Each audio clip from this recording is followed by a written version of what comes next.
La Inquisición. La Iglesia la inventó para salvar almas humanas, sin embargo acabó produciendo un sufrimiento humano inenarrable. La palabra Inquisición conlleva imágenes de tortura y crueldad. La tortura se utilizaba simplemente para sonsacar confesiones. Entre sus víctimas se incluyen Juana de Arco y Galileo, pero ¿sabemos realmente qué sucedió y por qué?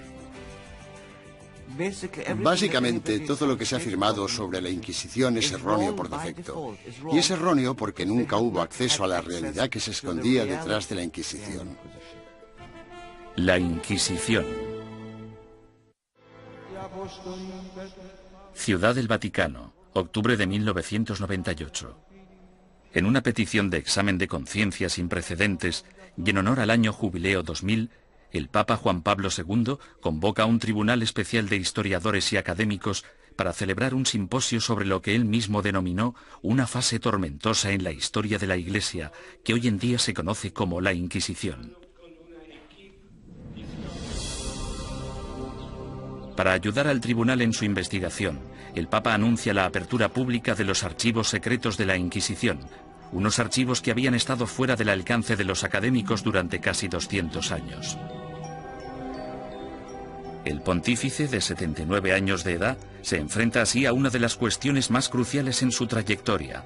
¿Debería la Iglesia Católica pedir disculpas por los pecados cometidos durante la Inquisición? El tema es un polvorín de controversia, incluso entre los historiadores.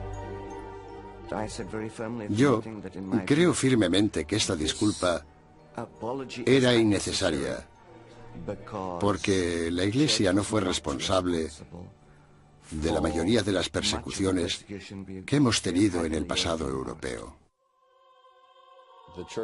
La Iglesia sí tiene alguna responsabilidad desde un punto de vista histórico. Fuera lo que fuere lo que la Inquisición hizo mal, no se puede decir que no fuera responsabilidad del papado. Todos los académicos deben afrontar una cuestión central y perturbadora. ¿Cómo pudo una institución como la Iglesia convertirse en el instrumento a través del cual se destruyeron miles de vidas humanas durante 6 siglos? La primera respuesta implica comprender que nunca hubo una única y todopoderosa Inquisición, sino más bien instituciones independientes en España, Portugal e Italia. Lo que compartían era un oscuro y perpetuo miedo, el miedo a la herejía religiosa.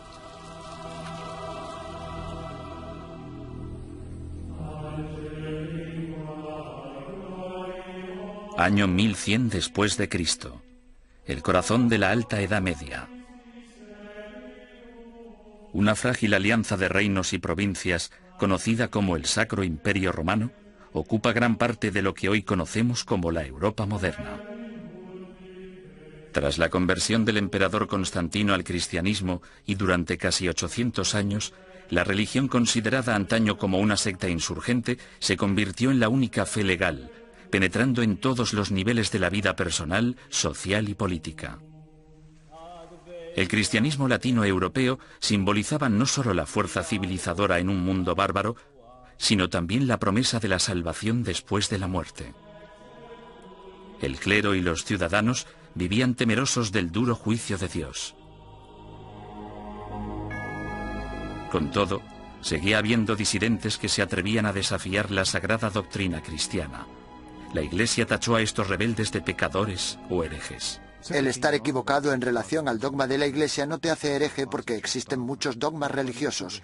Lo que te convierte en hereje es que las autoridades eclesiásticas te informen de que no estás en lo cierto e insistir en tus convicciones ante esa autoridad. La palabra herejía proviene del latín airesis, que significa elección. Alrededor del siglo XII, herejía cobra un significado mucho más amenazante. Se convierte en un peligro mortal para la sociedad y para el hombre en una traición a Dios. Según el derecho civil, los criminales acusados de traición serán castigados con la muerte y sus bienes serán confiscados. ¿Qué otro motivo es necesario para que aquellos que ofendieron a Jesús, Hijo del Señor, sean expulsados de la comunión cristiana y privados de sus bienes? Papa Inocencio III. A pesar de la posición inamovible de la Iglesia en considerar esto un delito, los grupos de pensamiento libre siguieron emergiendo e insistiendo en interpretar a Dios a su manera. Entre dichos grupos se encontraban los valdenses, predicadores itinerantes que erraban por el sur de Francia y el norte de Italia, viviendo en apostólica pobreza. El atractivo de los valdenses parece que fue su visión de un cristianismo simplificado, de la habilidad de todos para predicar si se poseía la inspiración del Espíritu, sin importar si se era clérigo o no. La Iglesia insistía que cualquiera que quisiera dedicarse a la predicación pública debía ser acreditado por el obispo de su diócesis. Cuando los valdenses se negaron a dejar de predicar, el Papa Lucio III emitió un edicto, conocido como Bula Papal, que tachaba el movimiento de hereje y excomulgaba a todos sus seguidores. La herejía se contemplaba como una amenaza a la comunidad cristiana. Era algo que podía perturbar a la gente, y no solo perturbar, sino que podía enajenar a toda la sociedad de la fe. Por eso era tan importante luchar contra ella. Los valdenses fueron suaves en comparación con los herejes más radicales, los cátaros. Los cátaros veían su fe como la única verdadera y se mostraban completamente hostiles ante la iglesia establecida, a la que consideraban perniciosa. Los cátaros llamaban a sus sacerdotes perfecti o buenos cristianos. Comprometidos con una vida de estricta abstinencia, los sacerdotes no podían mentir, blasfemar, comer carne ni mantener relaciones sexuales. Acusaban a la iglesia organizada de abusar cada vez más de su poder clerical. La austeridad de los perfecti cátaros parecía, en comparación, sumamente atractiva. En ese sentido, era una vergüenza para la Iglesia que existiera un grupo capaz de vivir realmente de acuerdo con la fe de Cristo y sus apóstoles, mientras que los abogados y administradores de la Iglesia vivían como grandes príncipes. Alrededor del siglo XIII, Europa era un foco de herejía. Al sur de Francia floreció el catarismo.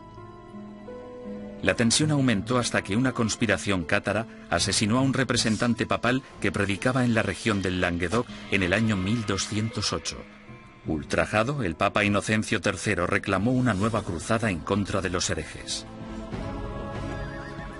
Lo que hizo fue básicamente pedir a la nobleza del norte de Francia que se trasladara al sur del país y que convenciera a los nobles de la región, que no perseguían al movimiento cátaro, de que lo hicieran y que propiciaran las condiciones adecuadas para erradicar a los cátaros del mundo rural. El Papa denomina esta guerra santa contra sus semejantes cristianos la Cruzada Albigense, en honor a la catedral francesa de la ciudad de Albi. Las atrocidades que cometieron sus cruzados del norte se convirtieron en legendarias. Los perfecti cátaros, fácilmente identificables por sus atuendos negros, eran asesinados en el acto. Los perfecti no intentaron esconderse, en parte porque la muerte les liberaba de este terrible mundo material en el que el dios mezquino les había sumergido. Tenían una tímida tendencia al martirio. Sin embargo, tras años de matanzas, los astutos perfecti decidieron desprenderse de su atuendo distintivo y camuflarse gradualmente. A pesar del celibato, incluso empezaron a viajar con mujeres afirmando que eran sus esposas. El Papa Inocencio III volvía a enfrentarse al mismo rompecabezas del principio. El objetivo de la Iglesia era esparcir la salvación y un hereje muerto solo era bueno para el diablo. El pontífice en apuros consideró el sistema judicial del momento. El procedimiento habitual, el acusatorio, forzaba a la parte injuriada a hacer una acusación pública. Si la parte acusadora no conseguía probar su caso, entonces ésta era castigada del mismo modo en que habrían castigado al acusado. Este proceso hacía que incluso los que tenían una queja real se mostraran reacios a presentar una acusación. Inocencio III se dio cuenta de que esas reglas no servirían para su objetivo a largo plazo. En el año 1215, el Papa congregó a todos los líderes cristianos en el Cuarto Concilio de Letrán, celebrado en Roma. Inocencio utilizó el encuentro para anunciar sus nuevas normas para la persecución de herejes y clérigos descarriados. La Santa Inquisición había nacido.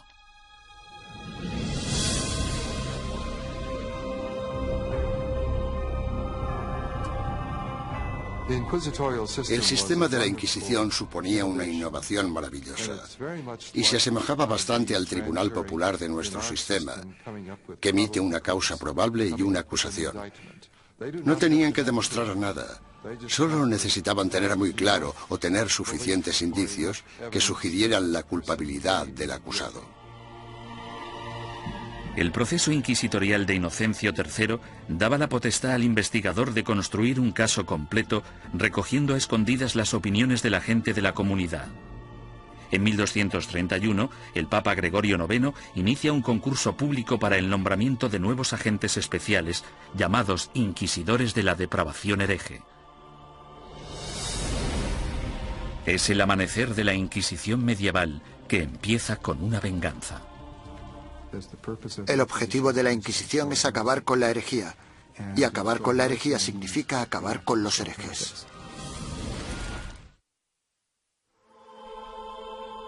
El Papa Inocencio III fracasó en su intento de eliminar a los cátaros, la secta más poderosa del sur de Francia. Sin embargo, en 1231, su sucesor, el Papa Gregorio IX, tramó un plan para volcar todo el poder del nuevo sistema legal de la Inquisición contra ellos. El Papa nombró a muchos sacerdotes y frailes inquisidores y los mandó a tierras germanas y francesas para que acabaran con los criminales religiosos. Los herejes que rehusaron retractarse de sus creencias y continuaron predicándolas fueron quemados en la hoguera.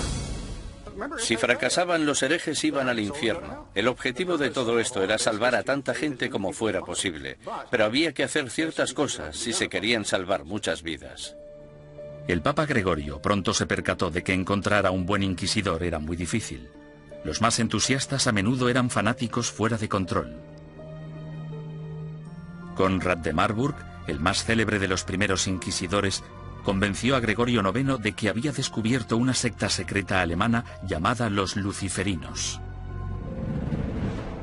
El modus operandi de Conrad consistía en reclutar a una pandilla de linchamiento, arrestar a los supuestos herejes y ofrecerles dos opciones: retractarse o arder vivos.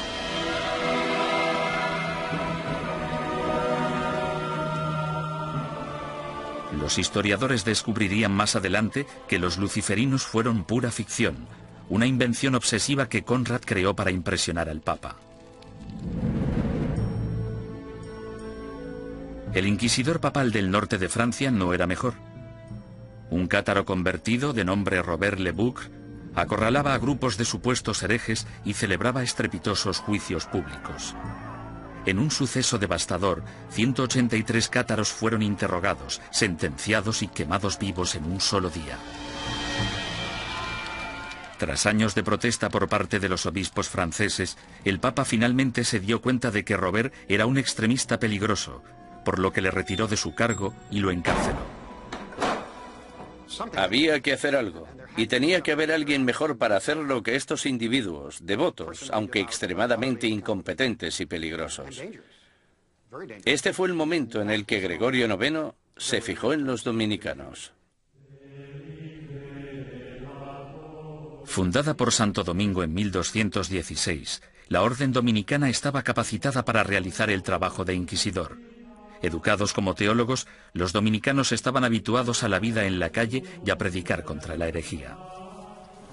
A mediados del siglo XII, Gregorio IX ordenó a 4 docenas de inquisidores dominicanos que buscaran y procesaran a los cátaros, los valdenses y a los demás grupos herejes. El pontífice anunció de forma oficial a sus obispos la llegada de los inquisidores a los burgos y pueblos de Francia, Italia, Alemania y España. Ordenamos que se les reciba amablemente y que se les trate con honor, dándoles buenos consejos, ayuda y apoyo, de tal modo que puedan realizar la tarea que les ha sido encomendada. En esta carta, Gregorio IX pedía a sus obispos mucho más que simple hospitalidad. En su búsqueda de herejes, los inquisidores papales necesitaban confiar en información interna, rumores y otras habladurías recogidas gracias a una red informal de clérigos informadores que trabajaban como espías.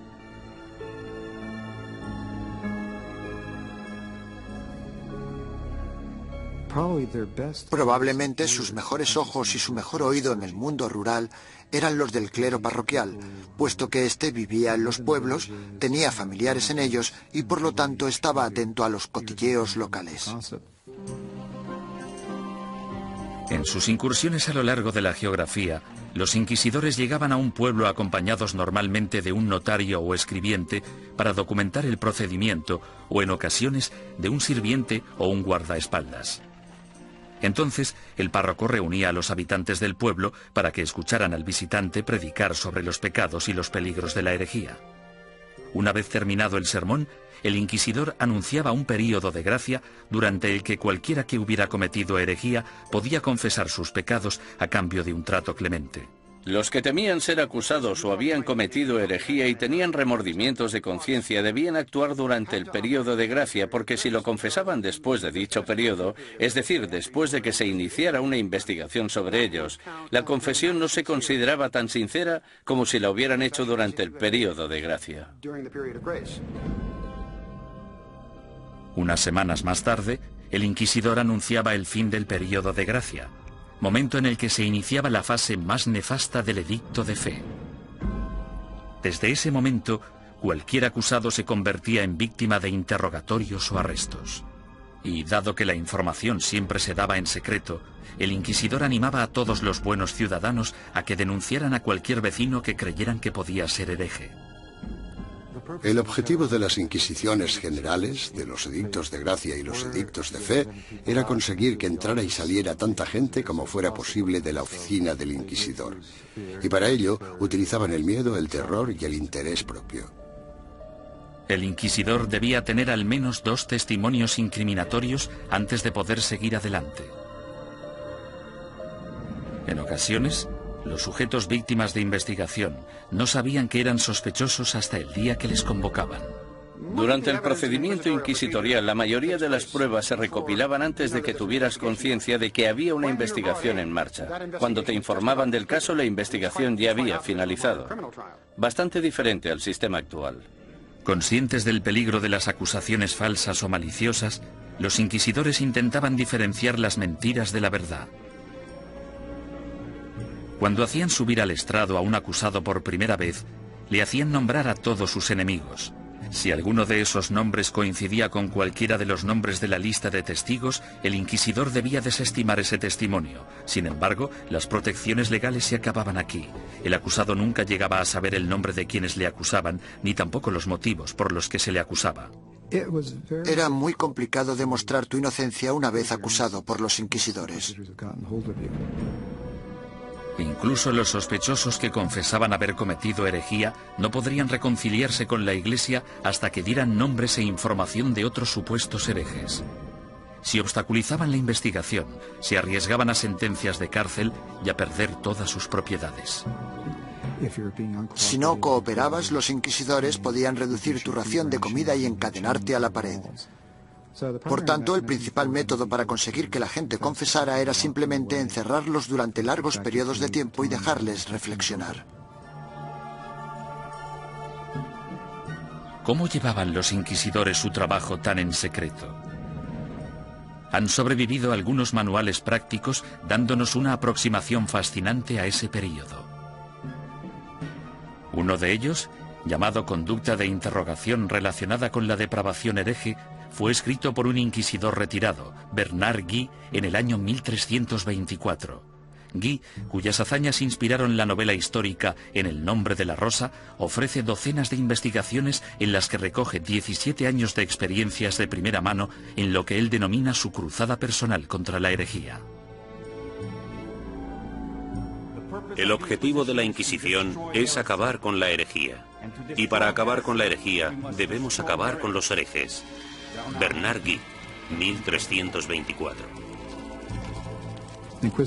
Los inquisidores se consideraban realmente una organización de combate. Eran bastante conscientes de que existían herejes y simpatizantes por todas partes y estaban muy motivados para deshacerse de ellos.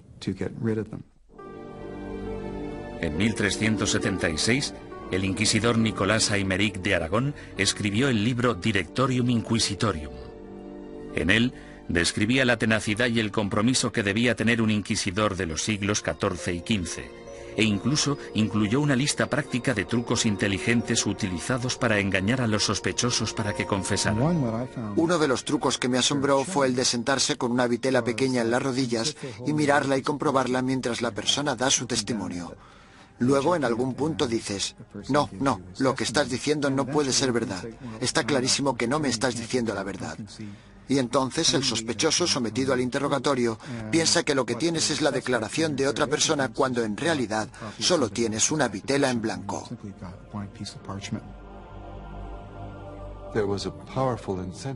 Los inquisidores estaban altamente motivados para llegar hasta la verdad como fuera. Y si era necesario, pisotear algunos derechos de los acusados, pues se hacía en nombre de la verdad. Existe otro aspecto espeluznante en el trabajo del inquisidor: la tortura. En la Edad Media se consideraba un método aceptable para la detección de mentiras siempre que hubiera razones suficientes para justificarla. En el siglo XX, cuando hablamos de tortura, pensamos en violencia física para obligar a la gente a decir la verdad. En aquel entonces se trataba de un método para averiguar si el acusado estaba diciendo la verdad. Y este era el rol inicial de la tortura. Era un instrumento legal que entraba en juego en un momento dado del caso y bajo unas circunstancias muy específicas. Antes de 1252, la Iglesia prohibía a los inquisidores que utilizaran la tortura en sus investigaciones. Pero tras el asesinato del inquisidor Pedro Mártir en Lombardía a manos de los cátaros, el Papa Inocencio IV abrió la veda y dejó que métodos antiquísimos, en especial la tortura, entraran en la lucha contra la herejía. El oficial o párroco debe obtener de todos los herejes que capture una confesión mediante la tortura, pues de hecho son todos ladrones y asesinos de almas. Papa Inocencio IV. Por lo tanto, la tortura no fue algo inventado por los inquisidores. En este caso, solo seguían los dictámenes de la ley. La tortura se destinaba a dos tipos de prisioneros: los que se negaban a retractarse y los que parecían saber más de lo que contaban. Los inquisidores escogían la técnica de la tortura, pero dejaban el trabajo en manos de torturadores profesionales, expertos en causar dolor. Para empezar, debían describir la tortura a la persona. Luego debían mostrar los instrumentos de la tortura al acusado. Y tras dar 3 o 4 pasos como estos, el acusado sufría alguno de esos métodos de tortura. Sin embargo, dicho acusado podía decir en cualquier momento: ya he tenido suficiente. La estrapada era uno de los métodos de tortura más populares en la Edad Media y el Renacimiento. Las manos del acusado se le ataban a la espalda y a una cuerda que se colgaba de una viga en el techo. En algunas ocasiones se añadían pesos en los pies de la víctima. Una vez izado, se bajaba al prisionero y se le volvía a levantar de un tirón o se le sacudía violentamente. Los atornilladores de piernas o las prensas de espinillas eran instrumentos mecánicamente más sofisticados para causar dolor. Con cada vuelta de tornillo, más aguda se volvía la presión sobre las piernas del prisionero. En medio de toda esta mutilación se encontraba el notario del inquisidor, apuntando con esmero y fidelidad los acontecimientos de la sesión y listo para anotar la confesión tan pronto se produjera. El clero justificaba todo esto como un acto de benevolencia. Al fin y al cabo, si la tortura llevaba a la confesión, el injuriador podía finalmente reconciliarse con Dios y recibir la salvación. Si la confesión se realizaba durante la tortura, el proceso consistía en liberar al acusado de los instrumentos de tortura y permitir que se recuperara. Luego se le repetía la pregunta para comprobar si el acusado solo se había dejado llevar por el miedo al dolor o si realmente había dicho la verdad. Con todas esas técnicas a su disposición, no resulta sorprendente que los inquisidores fueran convincentes en casi un 90% de los casos. ¿Podía la herejía estar realmente tan extendida? ¿O eran los inquisidores los que utilizaban su poder para asustar a la gente y obligarles a hacer confesiones falsas? En mi opinión, uno de los mayores problemas a la hora de trabajar con los informes de la Inquisición es determinar hasta qué punto podemos creer nada de lo que está escrito en ellos, porque los inquisidores, si querían, podían hacer confesar casi todo a cualquiera. Aunque para los culpables de herejía, lo más temido era el día del juicio. No podías hacer nada para huir de ellos, porque estaban obligados a ejecutarte. Durante los siglos XIII y XIV, los inquisidores papales siguieron su camino por el sur de Europa, recogiendo acusaciones e investigaciones de herejes. Estos sacerdotes se veían como soldados de primera línea de Dios, en guerra por la salvación de las almas, pero dejaban atrás un campo de batalla repleto de bajas. La Inquisición asustaba a los ciudadanos y les obligaba a traicionar a sus amigos y vecinos, destruyendo familias y convirtiendo comunidades pacíficas en una fábrica de mentiras y sospechas. A lo largo y ancho del Sacro Imperio Romano y de los reinos y principados de Europa, los ciudadanos esperaban el Sermo Generalis o el juicio del proceso inquisitorio. Los castigos o penitencias iban desde el azotamiento público al encarcelamiento o a los trabajos forzados. A menudo se obligaba a los convictos a llevar ropa distintiva para hacer pública su vergüenza. Lo habitual es que llevaran una cruz amarilla en sus ropas, una en la parte delantera y otra en la espalda, y tenían que llevarlas siempre que salieran a la calle. No podían ocultarlas con nada, y si se caían se suponía que debían reponerlas. Los que iban marcados con la cruz amarilla se convertían en parias de la comunidad, pero su destino era clemente comparado con las penitencias que sufrían los herejes reincidentes, es decir, los que se retractaban y luego volvían a sus viejas costumbres. Su castigo era la ejecución. El derecho canónico, sin embargo, prohibía a los miembros del clero participar en cualquier juicio de sangre, por lo que los inquisidores entregaban a los herejes condenados a las autoridades civiles. Los inquisidores derramaban algunas lágrimas de cocodrilo y decían algunas palabras con la esperanza de que las autoridades civiles mostraran clemencia con esa gente. Sin embargo, su mayor deseo era que los condenaran a la hoguera. Cuando la Inquisición entregue a los culpables de herejía al poder civil, el magistrado de la ciudad deberá hacerse cargo de ellos en el acto y en un periodo máximo de 5 días deberá ejecutar las leyes hechas contra ellos. Papa Inocencio IV, 1252. Una vez completado el juicio Sermo Generalis, las autoridades laicas escoltaban a los condenados hasta un emplazamiento alejado de las calles de la ciudad. Allí los ataban a estacas de madera apuntaladas sobre toneladas de leña. Los inquisidores nunca acudían a estas ejecuciones. Se te permitía hacer la última confesión a un sacerdote si lo deseabas. Sin embargo, puesto que estabas bajo la custodia del poder laico, no podías hacer nada para escaparte de ellos porque estaban obligados a ejecutarte. Quemar en la hoguera es una de las sentencias de muerte más horribles que se puedan imaginar. Las llamas podían tardar horas en consumir por completo al condenado. Si la víctima estaba de suerte o sus familiares eran suficientemente influyentes, entre la leña se colocaba mucha madera húmeda para que generara mucho humo. La muerte por asfixia era preferible a la agonía de quemarse vivo.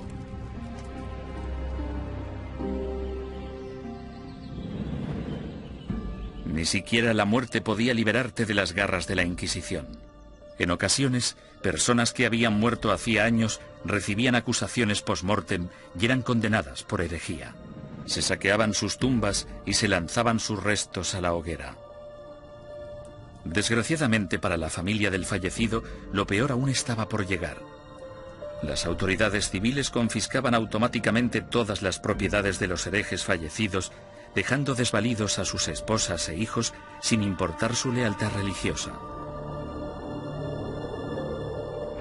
La mañana siguiente a una ejecución a menudo atraía a los coleccionistas de reliquias, basureros que acudían con sacos a barrer las cenizas en busca de piezas de cadáveres. En la mayoría de los casos no se trataba ni de necrófagos ni de locos, Normalmente eran los que creían que aquellos que morían ejecutados eran mártires y merecían ser venerados. Mucha gente pensaba que los herejes eran buenos cristianos y los inquisidores gente malvada, por tanto podía darse un contraataque. El siglo XIV fue testigo del punto más álgido de la campaña de la Inquisición. Gracias a su inmenso poder, la Iglesia combatía la traición con la misma dureza incluso contra sus propios rangos. Cuando un grupo de franciscanos decidió desvincularse de la orden y llamarse a sí mismos franciscanos espirituales, el Papa Juan XXII les acusó de abandonar los ideales de su fundador, San Francisco de Asís, y ordenó a la Inquisición que acabara con ellos. Tras quemar en la hoguera a 4 líderes franciscanos espirituales en Marsella el año 1317, la mayoría de los rebeldes restantes volvieron a la orden original. Durante los 150 años de la Inquisición papal de Gregorio IX, los principales movimientos herejes, los cátaros y los valdenses, fueron virtualmente erradicados de la Europa occidental.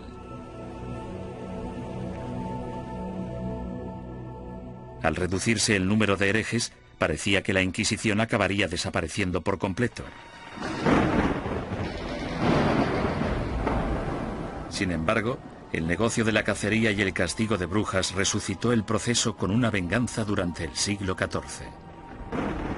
Se consideraba herejía, puesto que se creía que para conseguir poderes, el hechicero debía renunciar a Dios y a su bautismo. Es decir, que debía romper un contrato y rendir algún tipo de homenaje al diablo para poder conseguir esos poderes. El diablo nunca da nada a cambio de nada. La política corrompió los primeros casos de brujería. En 1307, Francia se encontraba casi en bancarrota tras una serie de fracasos bélicos. Su rey, Felipe el Hermoso, envidiaba las riquezas y las propiedades que poseían los caballeros templarios, una orden de poderosos monjes guerreros que se formó durante la primera cruzada a Tierra Santa. El rey Felipe los acusó falsamente de brujería, y durante los 7 años siguientes se torturaron y encarcelaron o quemaron en la hoguera a miles de templarios por toda Europa. Ningún historiador moderno cree que los templarios fueran objetivamente culpables de los cargos que se les imputaron: sodomía, adoración al diablo, herejía, etcétera, etcétera. En mi opinión, esto fue una verdadera manipulación cínica del proceso por parte de Felipe el Hermoso, y supone uno de los ejemplos más espeluznantes de hasta qué punto podían llegar a pervertirse los procedimientos inquisitoriales.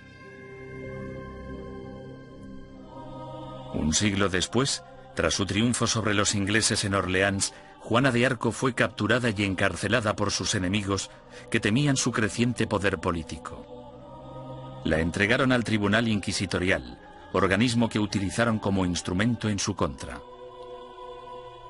Los que acusaban a Juana defendían que las voces que ella consideraba su inspiración eran las voces del diablo y que sus premoniciones eran brujería. Juana fue condenada y murió en vehemente agonía.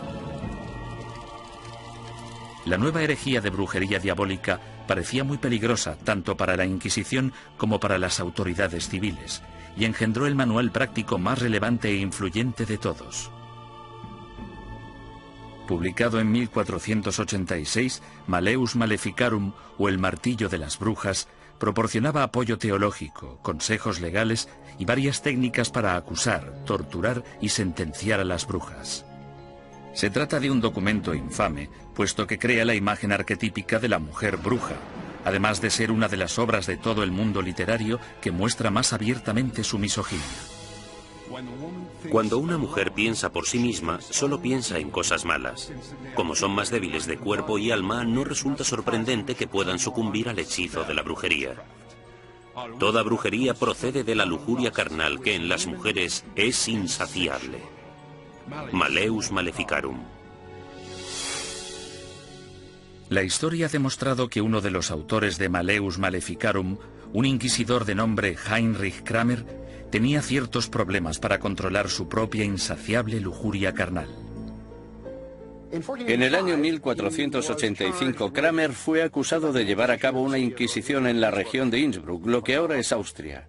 Él mismo se buscó los problemas porque la mayoría de los interrogados eran mujeres y las preguntas tenían relación con sus actividades sexuales. Alarmado por la manifiesta obsesión sexual de Kramer, el obispo ordenó que destituyeran al inquisidor y que liberaran a todos sus prisioneros. 2 años más tarde apareció Malleus Maleficarum. Nació de la frustración de Kramer por la experiencia de Innsbruck y de la furiosa misoginia que sufría. Durante los siguientes 200 años, el Malleus Maleficarum se convirtió en un bestseller y llegó a ser publicado en 4 lenguas distintas. Estaba destinado a convertirse en la principal fuente de inspiración de los cazadores de brujas laicos, católicos y protestantes que aterrorizarían Europa y Norteamérica durante los siglos XVII y XVIII. Durante el siglo XV, sin una nueva política ni postura por parte del papado, la Inquisición empezó a desvanecerse poco a poco. Por lo general, los tribunales inquisitoriales se mantenían en activo solo si un inquisidor en particular quería seguir persiguiendo la herejía. Si no quería, no pasaba nada. Y así fue como los tribunales fueron perdiendo fuerza. Sin embargo, en España, la astucia política del rey y la devoción de la reina se apoderaron del proceso inquisitorio e hicieron que su aterrador poder recayera en su propia gente. El número de personas que se quemaban vivas en una misma hoguera era pasmoso, incluso para los estándares actuales.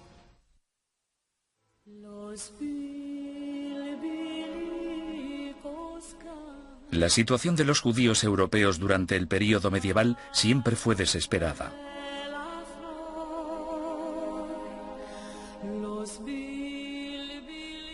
Expulsados de una nación tras otra, a partir del siglo IV, algunos finalmente se establecieron en España. Prosperaron viviendo y trabajando en relativa armonía tanto con musulmanes como con cristianos. Pero a finales del siglo XIV, una serie de problemas económicos y levantamientos sociales despertaron antiguos prejuicios. En las décadas de 1380 y 1390, amotinamientos en contra de los judíos provocaron el incendio de sinagogas y el asesinato de miles de judíos. La solución de las autoridades españolas fue expulsar del país a todos los judíos que no se convirtieran al cristianismo. Muchos decidieron marcharse, otros, sin embargo, hartos de una persecución sin fin, optaron por abandonar la religión de sus antepasados para poder quedarse en España.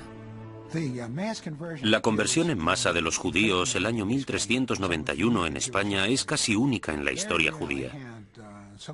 En muy pocas ocasiones se había conseguido que tantos judíos se convirtieran al mismo tiempo junto con sus rabinos y sus riquezas. Esto redujo en gran número la población de judíos en España. Debido, al menos en parte, a su antigua ética cultural de escolarización y esfuerzo continuo, estos nuevos cristianos, llamados conversos, prosperaron durante las décadas siguientes. Como judíos habría sido ilegal que realizaran ciertos trabajos o que ocuparan ciertas posiciones en el gobierno. Sin embargo, como cristianos las posibilidades abundaban. Desde los inicios de la historia de la conversión de los judíos, tenemos a conversos obispos, conversos ministros, conversos líderes financieros.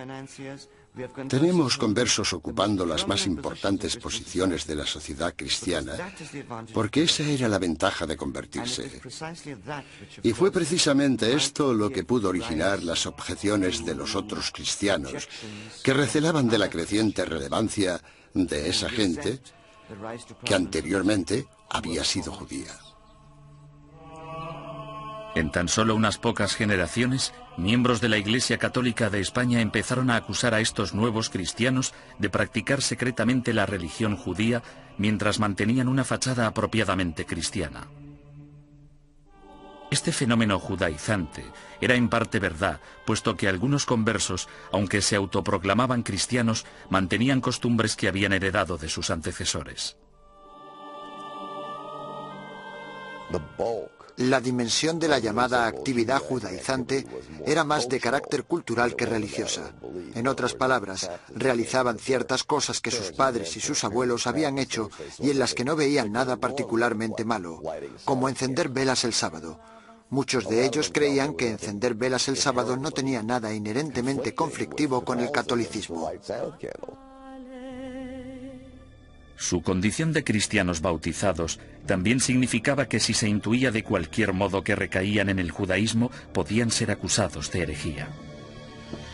Fue precisamente esta trágica ironía la que les condujo hacia su destrucción.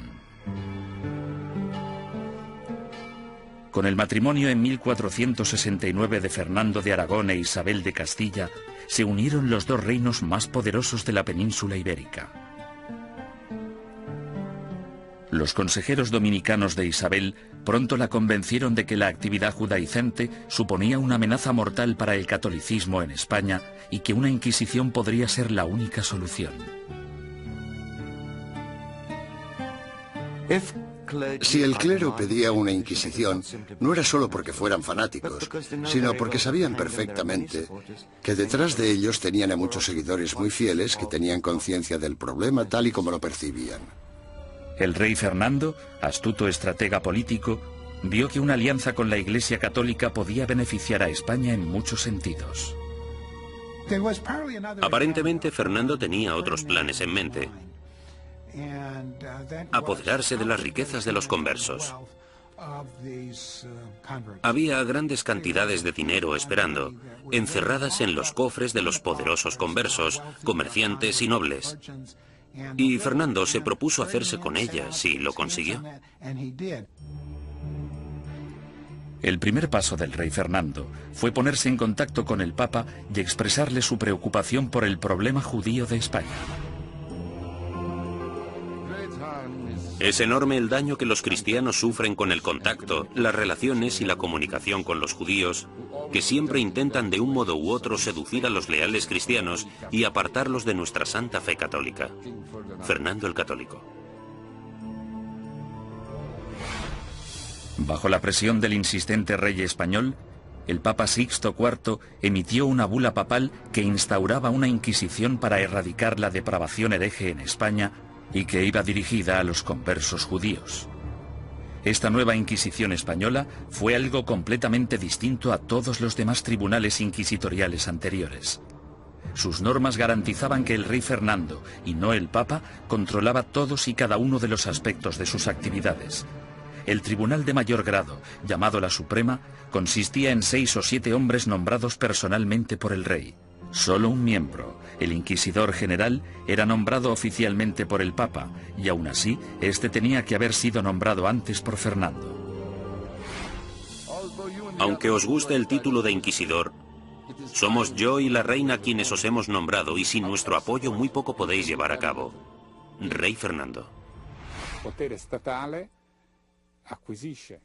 Esto significa que el Estado empieza ya en la Inquisición española a tener cierto poder de control sobre la institución. Esto no era así en la Edad Media. El 6 de febrero de 1481 se celebró el primer auto de fe en Sevilla. En este acto, que se convertiría en el símbolo de la Inquisición española, un centenar de hombres y mujeres conversos fueron acusados de practicar secretamente la religión judía y juzgados ante la Iglesia. 6 de ellos pagaron el más alto precio. Fueron quemados en la hoguera. En mitad del auto siempre se celebraba una ceremonia. Los dominicanos elegían a sus mejores oradores, los que tenían la voz más fuerte, y en ocasiones los sermones duraban media hora, 1, 2 horas. Los participantes eran despojados de toda dignidad. Se les afeitaba la cabeza, desnudaban a las mujeres y a los hombres, se afeitaba la barba a los hombres.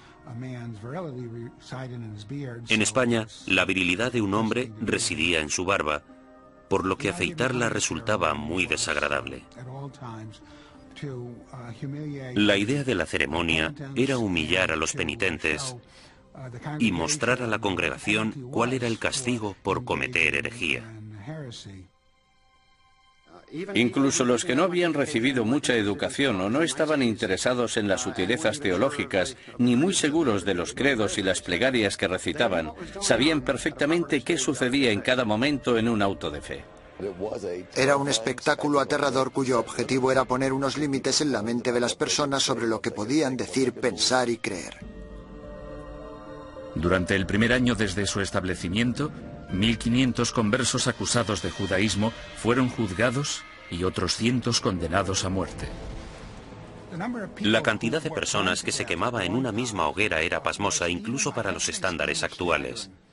Se quemaron 28 personas de una sola vez, en otra ocasión 70 personas, y en el mayor auto jamás celebrado se quemaron 109 personas en una misma hoguera.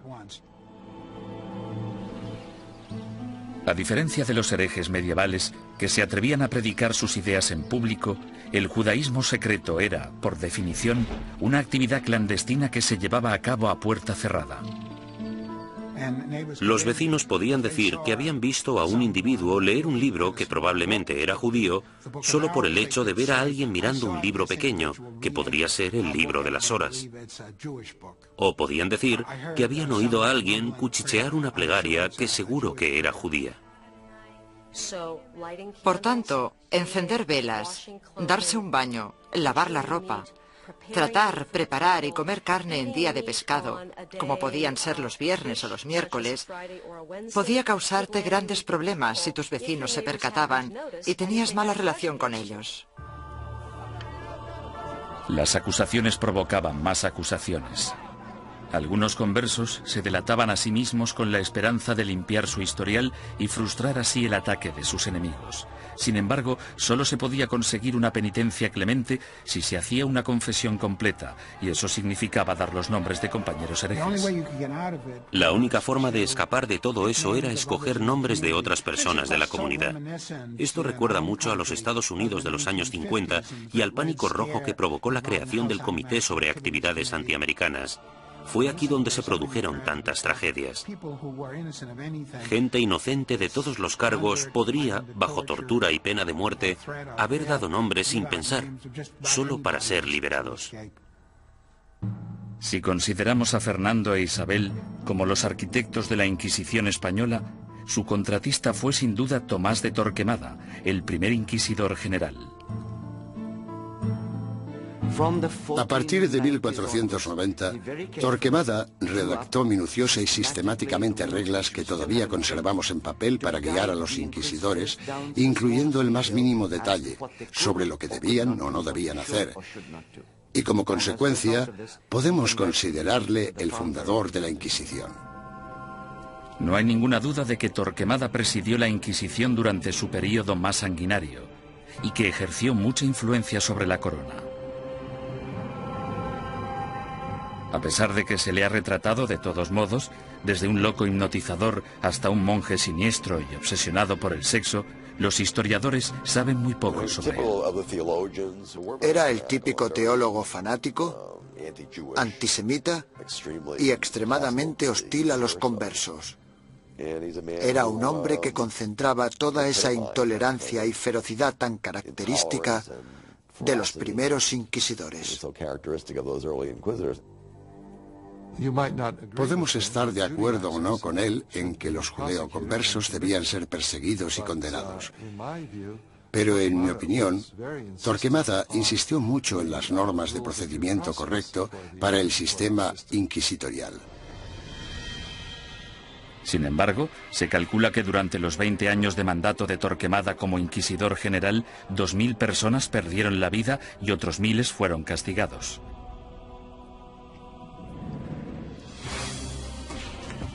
A ello se le sumó un alocado complot de asesinato que selló el destino de los judeoconversos españoles y aseguró el papel de la Inquisición en España durante los siguientes 200 años. Los judíos no ganaban nada convirtiéndose. La situación social no cambió en ningún sentido. Solo podía empeorar para la gente de origen judío. 5 años después de su nacimiento, la Inquisición se encontraba en plena forma, ganándose a pulso su temible reputación. Los conversos españoles, los judíos convertidos al catolicismo, no podían acudir a ningún lado en busca de justicia. Tanto la Iglesia como las autoridades civiles seguían la misma lógica aplastante. Todos los conversos que rehuían la Inquisición eran, por defecto, culpables. Todos los que daban el paso y se delataban a sí mismos eran, puesto que lo admitían, culpables. Y todos aquellos que eran juzgados y condenados eran, evidentemente, culpables. Los procedimientos interinos del Tribunal de la Inquisición se mantenían en privado y los informes se protegían cuidadosamente, incluso de la corona. Cuando la Inquisición española arrestaba a alguien, esa persona simplemente desaparecía en la cárcel hasta que la Inquisición acababa con ella. Los familiares y amigos quedaban a la espera, llenos de preocupación y sin poder ayudar. Los españoles convirtieron este hecho en un verdadero fetiche. El secreto. Me refiero a que este era uno de sus principios fundamentales. La creencia de que el prestigio de la institución dependía en gran medida de la capacidad de mantener intacto el secretismo. Para los acusados, la naturaleza surrealista y casi arbitraria del proceso generaba terror. No existía ningún juicio. Eran más bien audiencias tras las que el prisionero volvía a su celda. Después de todo el sufrimiento, que podía prolongarse durante semanas o meses, el acusado podía no llegar a saber los crímenes de que se le acusaba. Se le exigía constantemente, a veces bajo amenazas de muerte, que confesara. El acusado tenía que inventar explicaciones sin saber la naturaleza de la denuncia que se había interpuesto contra él. Y esto, a menudo, llevaba al encarcelamiento masivo de prisioneros que se negaban a confesar, porque creían que no tenían nada que confesar, y probablemente tenían razón. El 15 de septiembre de 1485, algunos conversos furiosos decidieron tomarse la justicia por su mano. Como inquisidor, Pedro Arbués se arrodilló delante del altar de la Catedral de Zaragoza. 8 asesinos le atacaron con cuchillos.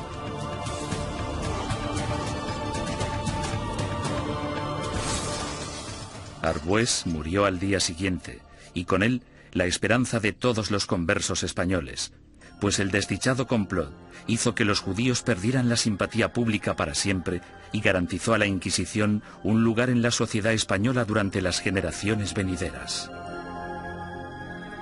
Entre los académicos hay una pregunta obvia que ha generado más debate que cualquier otra. ¿Practicaban realmente los conversos el judaísmo en secreto o fueron simplemente cabezas de turco de la intolerancia? El problema desde un punto de vista técnico es que la única fuente de información que tenemos para responder a esta pregunta proviene del Santo Oficio. En consecuencia, el tema a tratar es, ¿debemos creer totalmente en los hermanos del Santo Oficio que investigaron a los conversos? ¿O debemos pensar que fue básicamente un fraude, una gran exageración basada en falsos testimonios? A petición del inquisidor general Torquemada, en marzo de 1492, el rey Fernando emitió otro edicto de expulsión. Se daba a los judíos 4 meses para aceptar el bautismo o abandonar España. Durante los meses siguientes, casi la mitad de la población judía de España, unas 40.000 personas, abandonó el país. Los demás se quedaron y se convirtieron al cristianismo. Simplemente cayeron en la misma trampa que habían tendido a sus antepasados judíos hacía 100 años. Por tanto, los judíos no ganaban nada convirtiéndose. La situación social no cambió en ningún sentido. Solo podía ir a peor para la gente de origen judío. No lloréis a vuestra partida, pues vosotros tenéis que beber vuestra propia muerte de un sorbo, mientras que nosotros tenemos que quedar atrás, entre esta gente malvada, recibiendo la muerte de ellos cada día. Juan de León, judío español converso. En 1499, la orden de expulsión se amplía para incluir a todos los musulmanes no convertidos de España. Durante los casi 25 años siguientes, una serie de rebeliones, expulsiones y bautismos forzados generan otra clase social de nuevos conversos al cristianismo, los moriscos. Lo que tenemos aquí es el mismo escenario que el de los conversos. Un grupo de gente que pertenecía a otra cultura y a otra religión y que ahora eran teóricamente cristianos. Esta era una situación hecha a medida que la Inquisición utilizó para apartar a los musulmanes y hacerles practicar el cristianismo. Las persecuciones de moriscos se triplicaron durante los siguientes 100 años. Sin embargo, estos no pudieron o no quisieron adaptarse. Finalmente, en 1609, las autoridades españolas decidieron que los moriscos eran imposibles de convertir y los expulsó a todos. El odio por la Inquisición española era tan intenso entre los musulmanes como entre los judíos. En su intento de conservar el catolicismo como la única religión de España, la Inquisición española encarceló a ciudadanos inocentes, confiscó propiedades, destruyó familias y mandó a miles de personas a la muerte. Lo que no utilizó muy a menudo, según los historiadores, es lo que la ha hecho tan famosa: la tortura. Una de las cosas que se han podido afirmar con seguridad gracias al reciente estudio de la Inquisición es que la tortura se utilizó en muy pocas ocasiones en dicha institución. La tortura se utilizaba única y exclusivamente para sonsacar la confesión, y una vez se había conseguido, la tortura cesaba. Los inquisidores se enfurecían si sus subordinados torturaban a individuos demasiado viejos, demasiado enfermos, leprosos o supuestos enfermos mentales. Tampoco querían que se torturara a niños. Pero no importa la poca frecuencia de uso, la Inquisición tenía reglas concisas sobre cómo ejercer la tortura. A los prisioneros, ya fueran mujeres u hombres, se les desnudaba.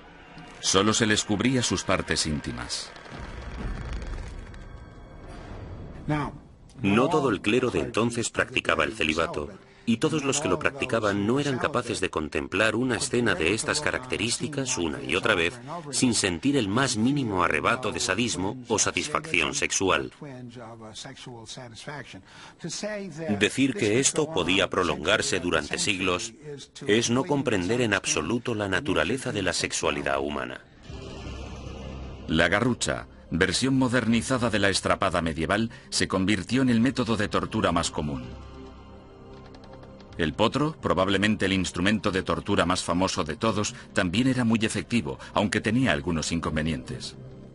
Su uso no podía prolongarse porque una de las reglas vitales de la tortura era que la Inquisición no podía derramar sangre. Si se vertía una gota de sangre, la tortura debía suspenderse. La toca, o tortura con agua, se convirtió en la favorita de los inquisidores españoles. Durante el terrible sufrimiento, la boca del prisionero se mantenía abierta a la fuerza y se introducía una pieza de ropa por la garganta. Luego se vertía agua por la garganta, de modo que la pieza de ropa quedaba empapada y provocaba al prisionero violentos espasmos. Durante la Inquisición española, la tortura no podía aplicarse más de 3 veces y nunca durante más de 15 minutos. Las afirmaciones que hacían los prisioneros no eran legales, a no ser que las ratificaran 24 horas después, lejos de la sala de tortura. Hubo inquisidores que rompieron las reglas, aunque lo hicieron por ignorancia, más que por malicia. El buen juez debe hacer caso omiso de los gritos, lloros, suspiros, temblores o del dolor del acusado. Y toda tortura debe realizarse con tal cuidado que el acusado no se vuelva loco, ni quede herido, lesionado ni indebidamente angustiado. J. Damunder, testigo ocular de las torturas. Se les pedía que siguieran las normas del libro, eso era todo. Yo no he encontrado, sinceramente, demasiados indicios de que se rompieran dichas normas. Me refiero a que tal vez estaban más dispuestos a seguir los procedimientos que los policías de hoy en día. La Inquisición española realizó algunas innovaciones en el área del castigo. La cruz amarilla que llevaban los herejes medievales en sus vestimentas evolucionó hasta un atuendo llamado San Benito. Estas ropas debían vestirse en el juicio conocido como el auto de fe o acto de fe, y luego por encima de la ropa de calle mientras durara la penitencia. La gente que iba por la calle era objetivo de todo tipo de comentarios sarcásticos. Los niños les tiraban piedras, todo esto hacía muy difícil poder ganarse la vida. Ni tan siquiera la muerte liberaba al hereje de la vergüenza. El hábito con el que se enterraba al difunto se colgaba en la parroquia del lugar para recordar a todo el mundo en la ciudad que esa persona y su familia estaban relacionados con la herejía. Muerte y humillación no eran los únicos escollos de la Inquisición. Uno de sus castigos más temidos era convertirse en esclavo en las galeras españolas. Se cree que este castigo fue invención del mismísimo rey Fernando. No tenía nada que ver con la religión, la herejía ni cualquier otra cosa. Pero el rey Fernando se percató de que mucha de esta gente estaba siendo castigada con penas del todo inútiles y pensó, buena idea, ¿por qué no utilizamos a esta gente? Porque yo necesito remeros en mis barcos. Después de la muerte, ser enviado a las galeras era el castigo de la Inquisición española más temido. No puedo imaginarme nada peor que ser esclavo en las galeras. Yo casi preferiría que me quemaran. Al menos acabaría rápido.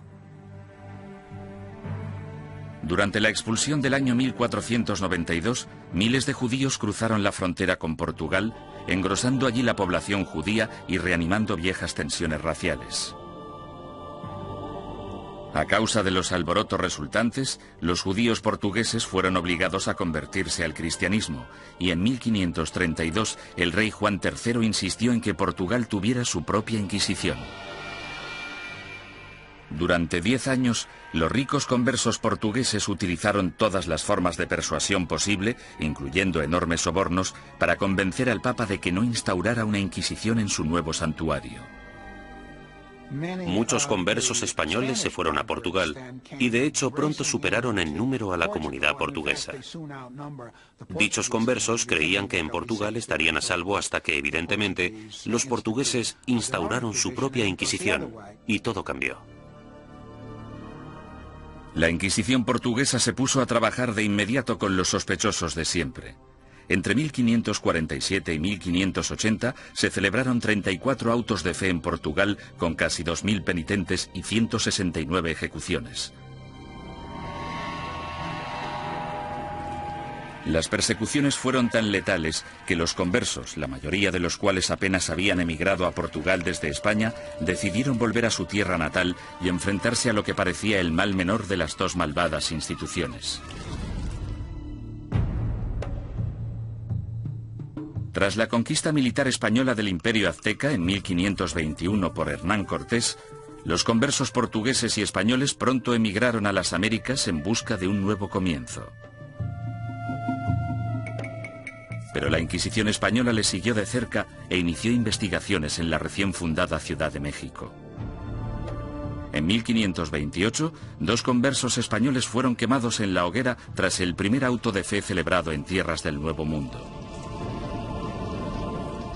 Las primeras oleadas de sacerdotes españoles también consideraban su deber guiar a la población americana lejos de sus creencias paganas y ayudarles a adoptar el cristianismo. Tras un periodo inicialmente optimista sobre lo que se creía una conversión extendida, la segunda generación de prelados españoles en el Nuevo Mundo empezó a tener dudas sobre si los indios seguían siéndolo a escondidas después de ser bautizados, del mismo modo que se creía que los conversos seguían siendo judíos tras el bautismo. En contra de la política estricta y reacia aplicada tanto a judíos como a musulmanes en España, la Suprema finalmente decidió que los indios simplemente eran incapaces de asimilar las creencias cristianas y que, por tanto, estaban fuera del alcance de la conversión. Sin embargo, la Inquisición pronto se enfrentaría a su mayor enemigo hereje de todos los tiempos, el protestantismo. Y en ocasiones incluso fueron torturados por la Inquisición, lo que parece muy injusto, pero eran protestantes y eran una presa fácil.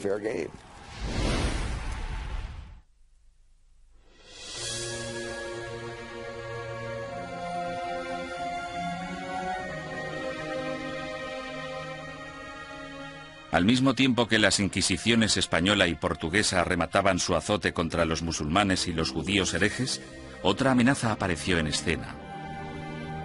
En 1517, un sacerdote alemán llamado Martín Lutero dejó su famoso tratado, las 95 tesis, a las puertas de la iglesia de Wittenberg. Se trataba de un ataque acerbo a la Iglesia católica. ¿No es cierto que bajo el vasto cielo no existe nada más corrupto, más pestilente y más odioso que la corte de Roma? La que una vez tuvo las llaves del cielo, ahora es una especie de boca abierta hacia el infierno. Martín Lutero. La carismática protesta de Lutero evolucionó hasta convertirse en una auténtica revolución religiosa. El movimiento de la Reforma sacudió a toda Europa. Alrededor del año 1550, las coronas de Dinamarca, Noruega, Suecia y Finlandia ya se habían acogido a la nueva religión llamada protestantismo. El Papa estaba furioso. La forma en la que se contemplaba desde Estados Unidos la amenaza soviética de los años 50 y 60 sería muy parecida a la forma en la que Roma en aquel entonces contemplaba la amenaza protestante. Con sus ajetreados puertos y su extensa red europea de comercio, era solo cuestión de tiempo que las ideas protestantes empezaran a viajar hacia la España católica. En 1577, dos grupos independientes de adinerados protestantes convertidos fueron descubiertos y arrestados en Sevilla y en Valladolid. Estos arrestos de finales de 1550 fueron terribles para la administración inquisitorial y para el gobierno real, puesto que muchos de los sospechosos ocupaban altos cargos en la burocracia gubernamental. El descubrimiento de dos organizaciones protestantes en dos de las mayores ciudades de España causó oleadas de pánico por todo el país católico.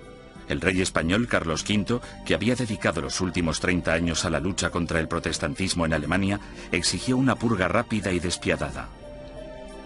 Su aliado en Roma, el Papa Pablo IV, volcó todo el poder de la Iglesia en el ataque contra el protestantismo y emitió una bula papal sin precedentes en la que permitía a la Santa Oficina Española ejecutar a los ofensores que cometían un crimen por primera vez e incluso a los que se arrepentían.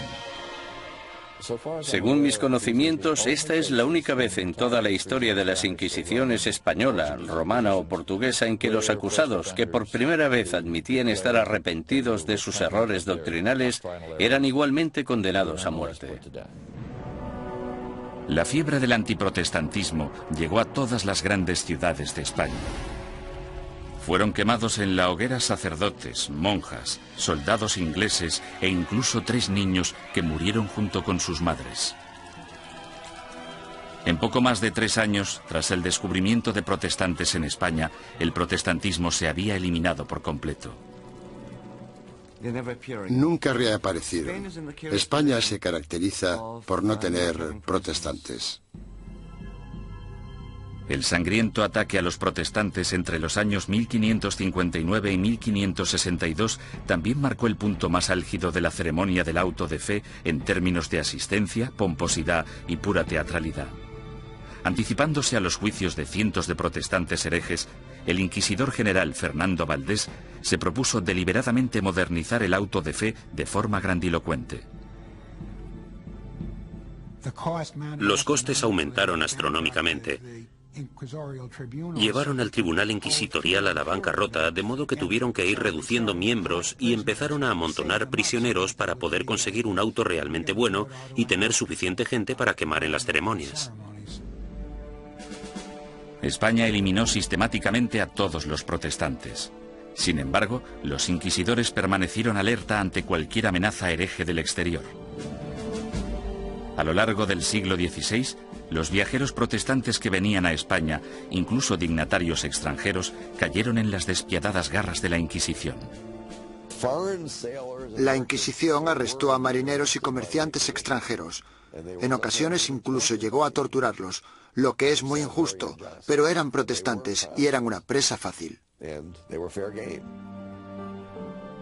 Mientras que España parecía haber triunfado ante el protestantismo, no pudo hacer nada ante los efectos de otra de las invenciones alemanas, la imprenta. Hacia finales del siglo XVI, libros y panfletos escritos por víctimas de la Inquisición española avivaron el negocio de forma importante. Los líderes protestantes, que aspiraban a poner el mundo en contra de la España católica, explotaron estos horribles relatos de tortura, encarcelamientos y muerte. Las cuerdas, que eran de tamaño pequeño, se ataban a los huesos del prisionero atravesándole la carne y haciendo que la sangre borboteara por 8 puntos diferentes al mismo tiempo. Mientras el prisionero se resistía a hacer cualquier confesión respecto a lo que los inquisidores le preguntaban, tiraban de las cuerdas de esta manera 4 veces sucesivas. John Foxe, El libro de los mártires. La mala publicidad de la Inquisición no era el único escándalo al que se enfrentaba la Iglesia católica. En 1542, Roma fue sacudida por la noticia de que Bernardino de Ochino, el líder de la admirablemente austera y piadosa orden católica de los capuchinos, había abandonado Italia para unirse al protestantismo. La deserción de Ochino, una de las figuras relevantes más admiradas en la Iglesia, finalmente incitó al Papa a tomar una decisión. La respuesta del papado a este tipo de escándalos fue la creación de lo que se esperaba que fuera un método más eficaz de rastreo de herejes para detenerlos antes de que se convirtieran en una amenaza o en causa de bochorno. El 4 de julio, el Papa Pablo III ordenó el establecimiento de una Inquisición romana, la primera Inquisición en suelo italiano en más de 200 años. Una comisión de 6 cardenales dirigiría el Santo Oficio, aunque a diferencia de la versión española, dirigida por la corona, el poder de la Inquisición romana estaba única y exclusivamente en manos del Papa. Independientemente de lo que hiciera mal la Inquisición, no se puede decir que no fuera un error del papado. Durante el siglo XVI, la Inquisición romana gozó de gran prestigio y poder político. Los papas Pablo IV y Pío V subieron al poder tras servir a la Iglesia como inquisidores. A pesar de sus sangrientos mandatos, en términos de número de protestantes ejecutados, estudios recientes muestran que la Inquisición romana fue pionera en reformas judiciales que serían las predecesoras del sistema legal actual.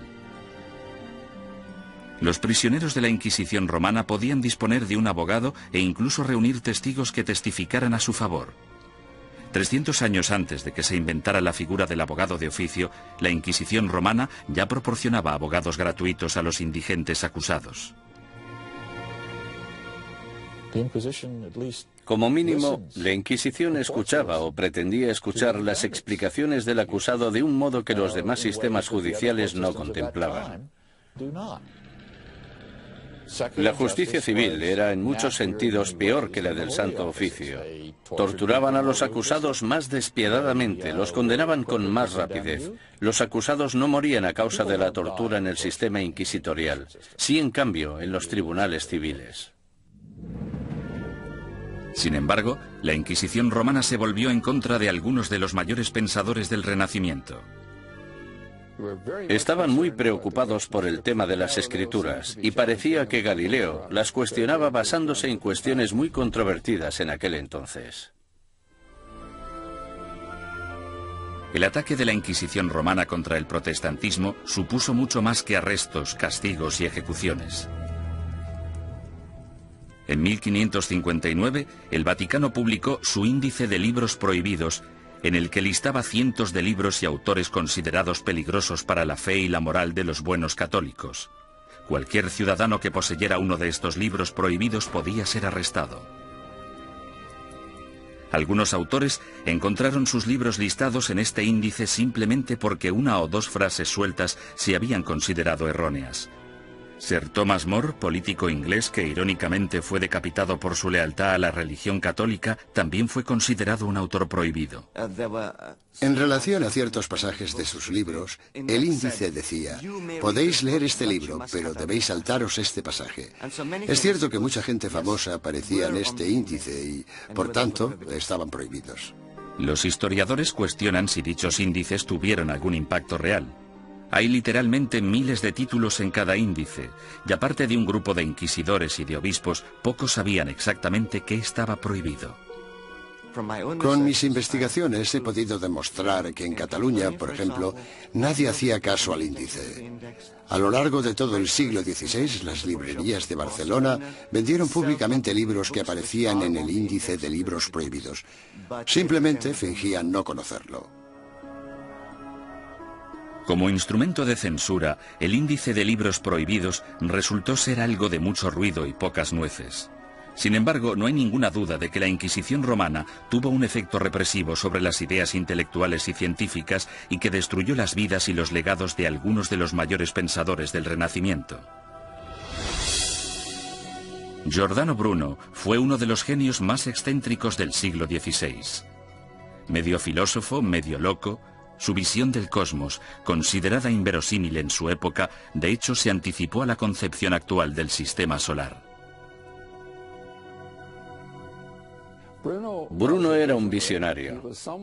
Se consideraba casi una segunda reencarnación de Cristo, aunque de hecho tenía sus dudas sobre la divinidad de Dios, pensamiento por el que fue acusado. El tratado más famoso de Bruno, publicado en 1584, pronto le hizo merecedor de aparecer en el Índice romano. De título Sobre el universo infinito y los planetas, es una mezcla extravagante de misticismo y astronomía de Copérnico. Bruno lanzó la teoría de que existe vida inteligente en otros planetas situados más allá de las estrellas. Enseñaba que la unificación de todas las religiones, incluidas el Islam y el judaísmo, era la única salvación de la humanidad. Estas creencias herejes provocaron aversión tanto entre los católicos como entre los protestantes. En un periodo de tensión religiosa, las personas como Bruno representaban una amenaza enorme porque en realidad parecían desechar casi todos los pilares básicos del cristianismo. Durante 15 años Bruno evitó cautelosamente la Inquisición romana, manteniéndose alejado de Italia. Sin embargo, en 1591, un rico mecenas le convenció para viajar hasta Venecia y una vez allí le traicionó denunciándole ante el Santo Oficio. El encarcelamiento y el juicio de Bruno duraron 7 años, durante los que el tribunal romano llegó prácticamente a implorarle que abandonara sus creencias herejes. Él se negó. Habría sido como repudiar toda su vida. En mi opinión, para un hombre como Bruno, que estaba completamente convencido de sus propios poderes, habría sido casi imposible actuar de otro modo. Tal vez vuestro miedo a juzgarme sea mayor que mi miedo a ser juzgado. Giordano Bruno. La obstinación de Bruno enfureció tanto al Papa Clemente VIII que él mismo le condenó a muerte. El 8 de febrero de 1600, Bruno fue conducido al campo dei Fiori, en pleno corazón de Roma, y fue quemado vivo. En la actualidad, una estatua en su honor, erigida en el año 1829, marca el lugar de los hechos. Otro intelectual renacentista, Galileo Galilei, también desató la ira de la Inquisición.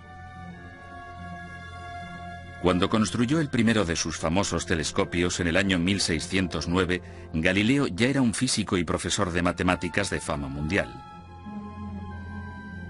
En 1613 publicó 2 libros más, Mensajero Celestial y Manchas Solares, en los que defendía la teoría de Copérnico, según la cual la Tierra no solo gira sobre sí misma, sino que además da una vuelta anual alrededor del Sol. Oficiales ultrajados de la Inquisición denunciaron las creencias de Galileo y citaron numerosos pasajes de las Santas Escrituras que describen la Tierra como centro estático del universo. A los cardenales no les preocupaba demasiado qué era lo que giraba alrededor de qué. Les preocupaba mucho el tema de las escrituras, y Galileo parece que las cuestionaba con ideas muy controvertidas para la época. Sin embargo, Galileo vuelve a cuestionar a la Iglesia y toma una decisión asombrosa. Durante años ha habido un debate tremendo, sobre todo durante el último siglo, sobre qué debería haber hecho Galileo.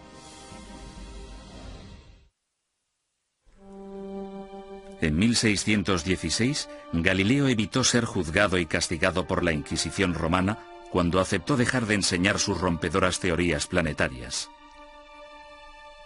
Con todo, 16 años después, alentado por el hecho de que su viejo amigo y admirador, el cardenal Barberini, se convirtió en el Papa Urbano VIII, el célebre científico publicó un nuevo manifiesto en el que reforzaba sus antiguas ideas. En esta ocasión, Galileo no calculó bien sus pasos, pues no solo produjo pánico en la Inquisición, sino que también provocó la ira de su antiguo aliado, el Papa. En mi opinión fue ese factor, la aversión personal, la oposición personal del Papa, lo que en gran parte hizo que el Santo Oficio procediera como lo hizo. Tenía una gran influencia. Galileo fue acusado de herejía. En enero de 1633, tras redactar sus últimas voluntades y su testamento, el astrónomo de 68 años viajó a Roma para enfrentarse a la Inquisición. Le hicieron todo tipo de preguntas. ¿Cómo escribiste un libro como este? ¿Por qué? ¿No defiendes en él una visión que ha sido tachada de contraria a las Escrituras? Galileo siguió manteniendo su inocencia, lo que probablemente no fue una buena estrategia dadas las circunstancias del juicio. Tras 3 meses de interrogatorio por parte de la Inquisición, en los que le amenazaron con torturarle, llegaron a un acuerdo. A cambio de retirar las acusaciones más graves, Galileo admitiría haber cometido un error y se declararía culpable de la ofensa menor que suponía haber defendido públicamente el copernicismo. El 21 de junio de 1632, en una ceremonia pública celebrada en Roma, pronunciaron la sentencia de Galileo y éste se retractó de sus creencias científicas. Con un corazón honesto y una fe sincera, yo renuncio, maldigo y repudio los errores y las herejías mencionadas. Galileo Galilei. Durante años ha habido un debate tremendo, sobre todo durante el último siglo, sobre qué debería haber hecho Galileo. Es importante recordar que si se hubiera negado a renunciar, si no hubiera aceptado la oferta, si hubiera dicho no, sigo creyendo en el sistema de Copérnico, podrían haberle ejecutado. Es bastante sencillo decir 200 años después no. Tendría que haber tenido coraje y haberlos desafiado y haberse dejado quemar en la hoguera. Después de haberse retractado, el Papa sentenció a Galileo a un castigo sin precedentes, volver a Venecia y permanecer bajo arresto domiciliario por el resto de su vida. El viejo científico murió silenciosamente 9 años después, a los 77 años. La leyenda afirma, sin embargo, que justo después de pronunciar su promesa forzada, Galileo susurró a un amigo: La Tierra se mueve a pesar de todo. En 1992, el Papa Juan Pablo II anunció oficialmente que la Iglesia se equivocó en 1633 al acusar al padre de la ciencia moderna de hereje. Es una lástima que no le escucharan, que no hubiera ningún teólogo en aquel momento capaz de entenderle. El error fue de los que juzgaron a Galileo.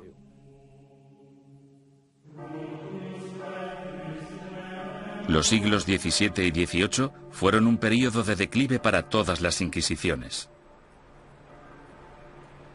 En España, aparte de la necesidad de erradicar a los conversos acusados de practicar secretamente el judaísmo, la Inquisición española se centró en la persecución de comportamientos personales inaceptables, como por ejemplo la homosexualidad, la bigamia y el adulterio, así como también los crímenes del clero.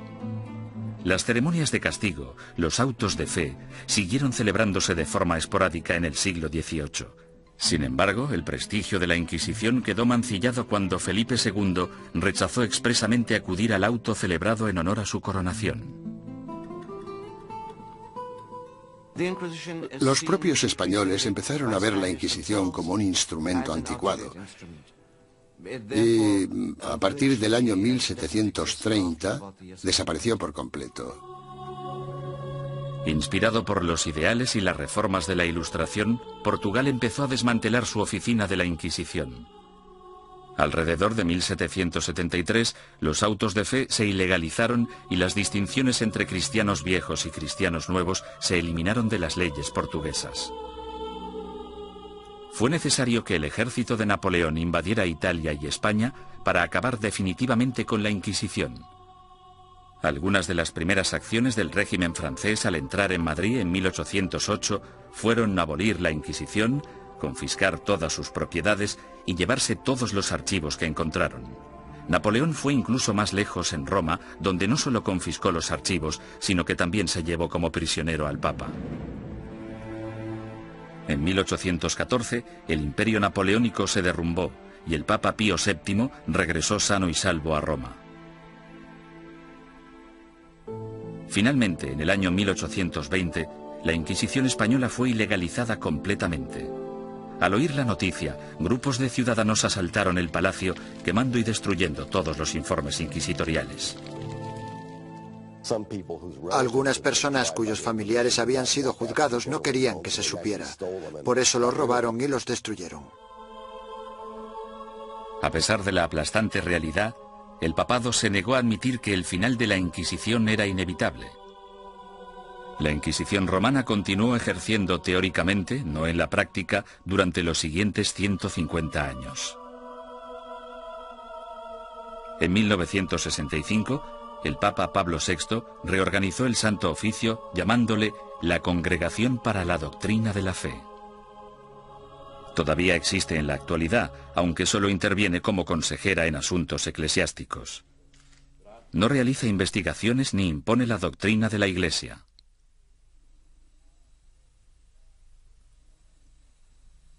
Desde la caída definitiva de la Inquisición, son incontables los mitos y testimonios inexactos que han surgido sobre su objetivo y sus prácticas. Los descubrimientos realizados en documentos nunca vistos, así como en los archivos de la Inquisición abiertos por el Vaticano recientemente, han ayudado a desbancar algunos de ellos. Por ejemplo, se ha podido demostrar que algunos recuentos de personas quemadas en la hoguera eran enormemente exagerados. La gente decía que se habían quemado 200 personas. De esas 200, quizá 3 fueran reales y 197 imaginarias. Poco a poco hemos podido fijar los números reales de las personas que fueron ejecutadas. Han sido necesarios muchos siglos para comprender que algo estaba mal. Debemos tener en cuenta el contexto y la mentalidad.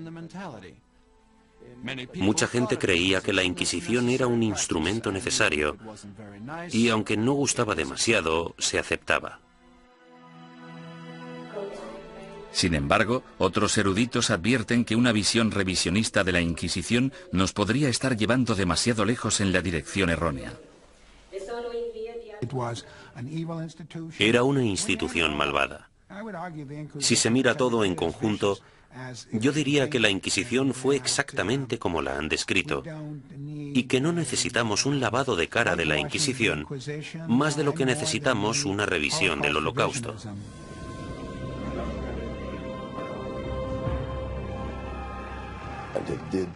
Torturó a gente, impuso fuertes castigos, quemó a personas. Había teólogos fanáticos en las Inquisiciones, había antisemitas en las Inquisiciones. Todo esto es innegable. Hay un hecho que la historia no puede negar.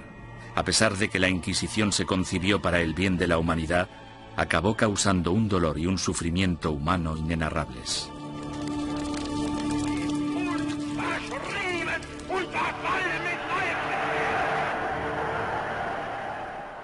Las Inquisiciones existieron durante casi 6 siglos y lucharon por la necesidad de un grupo de imponer sus ideas sobre las de los demás.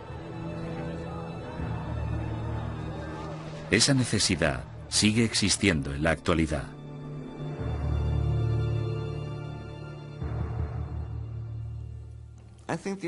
Creo que la lección que debemos aprender de la Inquisición es que no debemos verla como algo único. Es un fenómeno recurrente que se ha dado a lo largo de la historia en todos los países, porque es un fenómeno natural. Es un fenómeno internacional. Es más, es innato en la condición humana utilizar las inquisiciones como método de imposición de nuestras preferencias culturales. El peligro siempre está al acecho. Cuando una sociedad se ve amenazada, sin importar si esa sociedad es una sociedad religiosa como la Iglesia Católica del siglo XVI o una nación-estado del siglo XX, cuando se desafía a una sociedad, el resultado más común es una respuesta violenta que a menudo no está arreglada por la ley.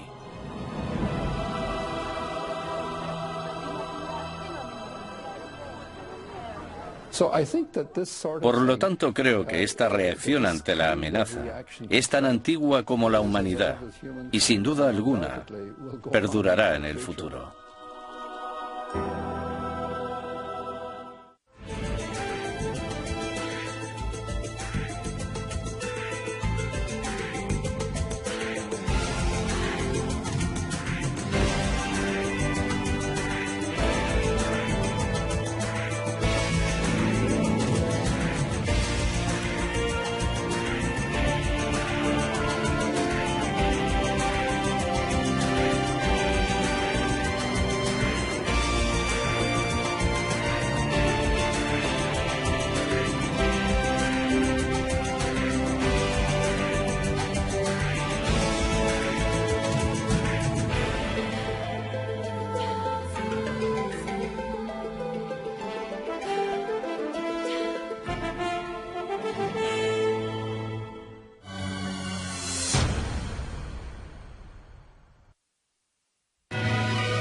podía perturbar a la gente, y no solo perturbar, sino que podía enajenar a toda la sociedad de la fe. Por eso era tan importante luchar contra ella. Los valdenses fueron suaves en comparación con los herejes más radicales, los cátaros. Los cátaros veían su fe como la única verdadera y se mostraban completamente hostiles ante la iglesia establecida, a la que consideraban perniciosa. Los cátaros llamaban a sus sacerdotes perfecti o buenos cristianos. Comprometidos con una vida de estricta abstinencia, los sacerdotes no podían mentir, blasfemar, comer carne ni mantener relaciones sexuales. Acusaban a la iglesia organizada de abusar cada vez más de su poder clerical.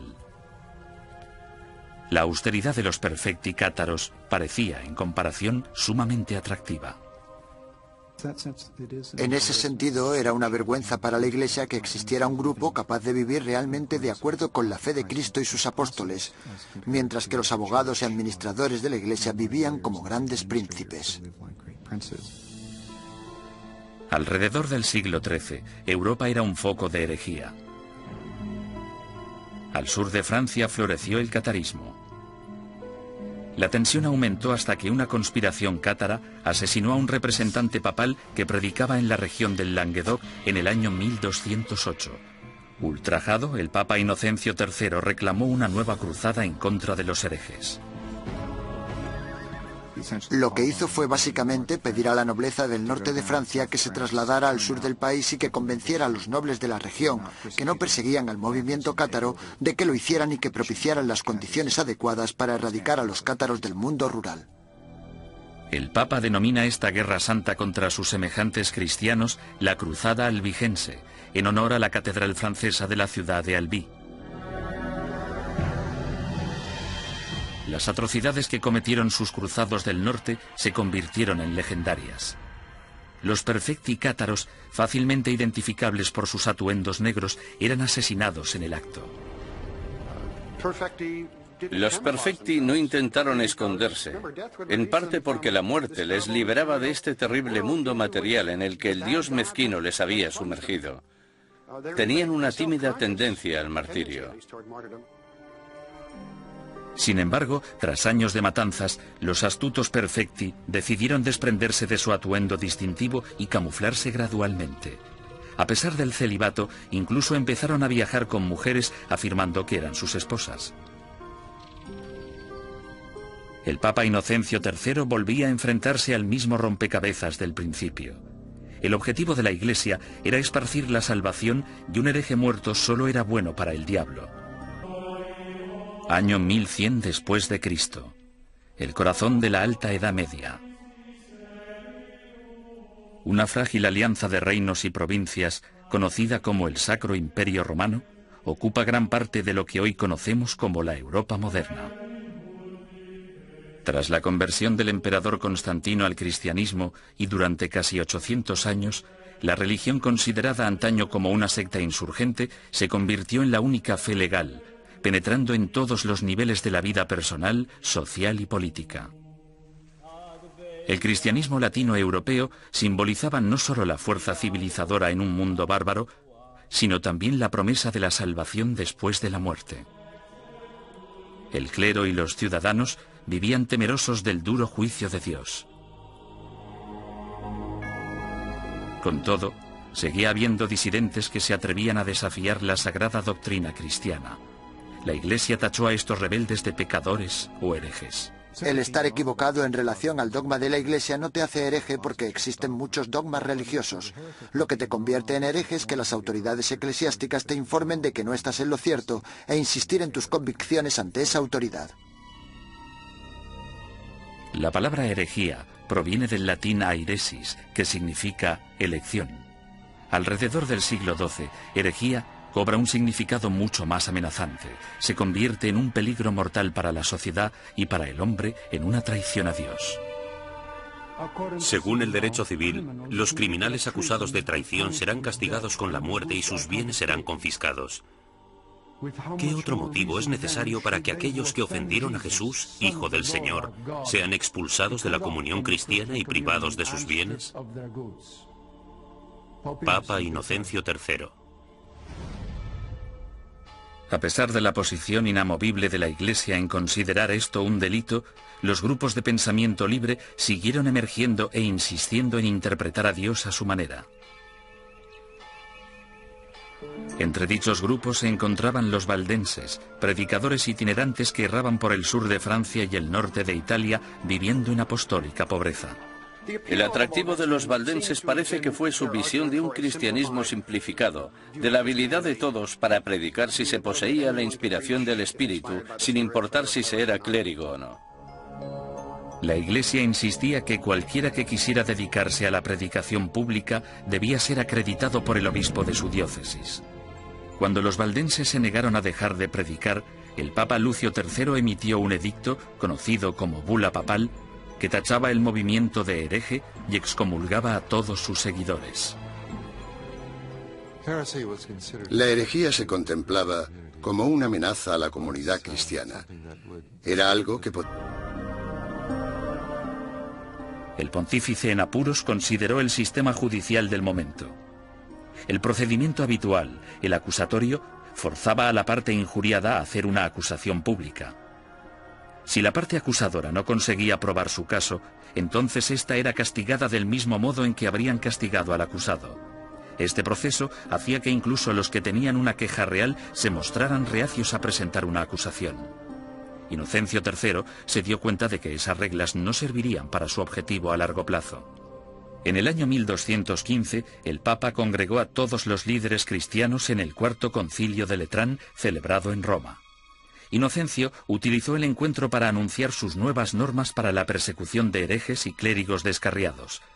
La Santa Inquisición había nacido.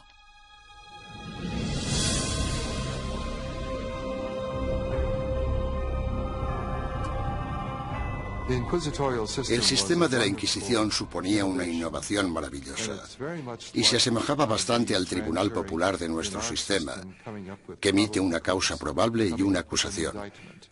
No tenían que demostrar nada, solo necesitaban tener muy claro o tener suficientes indicios que sugirieran la culpabilidad del acusado. El proceso inquisitorial de Inocencio III daba la potestad al investigador de construir un caso completo, recogiendo a escondidas las opiniones de la gente de la comunidad. En 1231, el Papa Gregorio IX inicia un concurso público para el nombramiento de nuevos agentes especiales, llamados inquisidores de la depravación hereje. Es el amanecer de la Inquisición medieval que empieza con una venganza. El objetivo de la Inquisición es acabar con la herejía, y acabar con la herejía significa acabar con los herejes. El Papa Inocencio III fracasó en su intento de eliminar a los cátaros, la secta más poderosa del sur de Francia. Sin embargo, en 1231, su sucesor, el Papa Gregorio IX, tramó un plan para volcar todo el poder del nuevo sistema legal de la Inquisición contra ellos. El Papa nombró a muchos sacerdotes y frailes inquisidores y los mandó a tierras germanas y francesas para que acabaran con los criminales religiosos. Los herejes que rehusaron retractarse de sus creencias y continuaron predicándolas fueron quemados en la hoguera.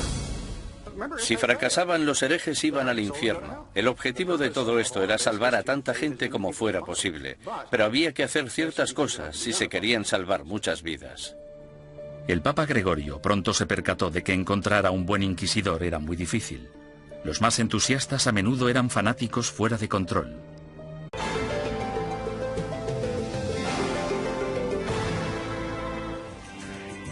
La Inquisición. La Iglesia la inventó para salvar almas humanas, sin embargo acabó produciendo un sufrimiento humano inenarrable. La palabra Inquisición conlleva imágenes de tortura y crueldad. La tortura se utilizaba simplemente para sonsacar confesiones. Entre sus víctimas se incluyen Juana de Arco y Galileo, pero ¿sabemos realmente qué sucedió y por qué?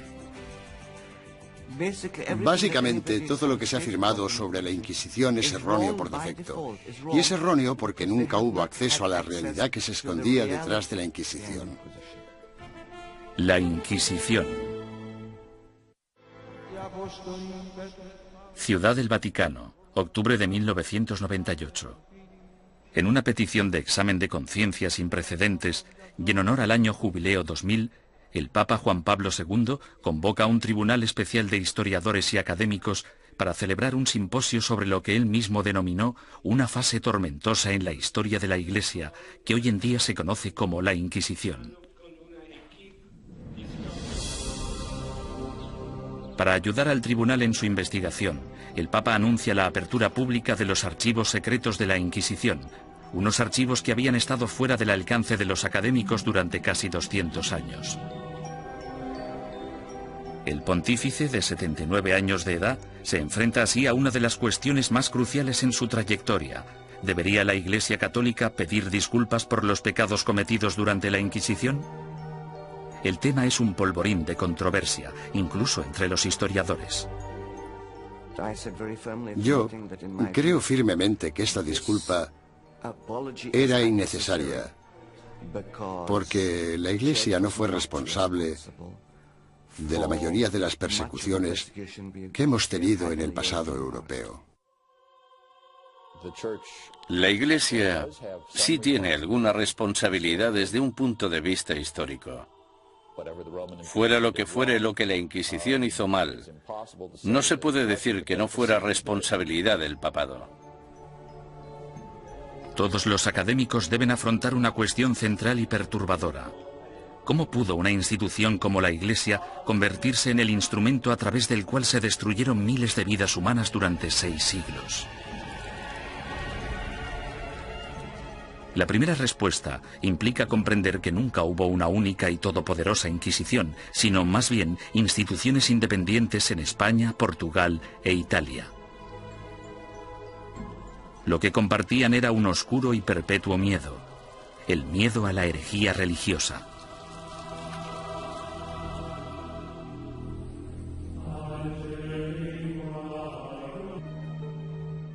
Conrad de Marburg, el más célebre de los primeros inquisidores, convenció a Gregorio IX de que había descubierto una secta secreta alemana llamada los luciferinos. El modus operandi de Conrad consistía en reclutar a una pandilla de linchamiento, arrestar a los supuestos herejes y ofrecerles 2 opciones: retractarse o arder vivos.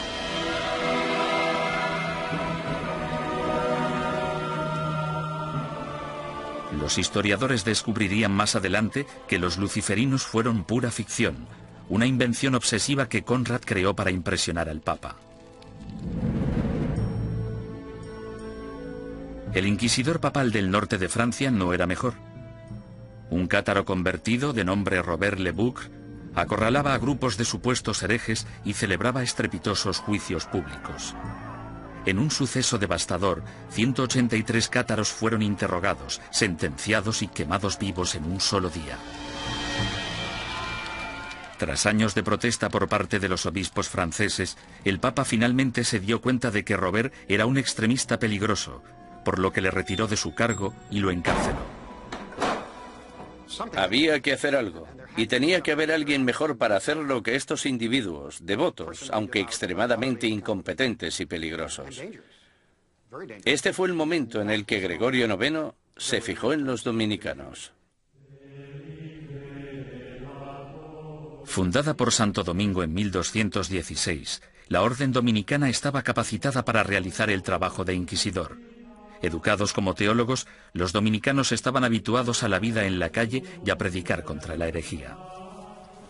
A mediados del siglo XII, Gregorio IX ordenó a 4 docenas de inquisidores dominicanos que buscaran y procesaran a los cátaros, los valdenses y a los demás grupos herejes. El pontífice anunció de forma oficial a sus obispos la llegada de los inquisidores a los burgos y pueblos de Francia, Italia, Alemania y España. Ordenamos que se les reciba amablemente y que se les trate con honor, dándoles buenos consejos, ayuda y apoyo, de tal modo que puedan realizar la tarea que les ha sido encomendada. En esta carta, Gregorio IX pedía a sus obispos mucho más que simple hospitalidad.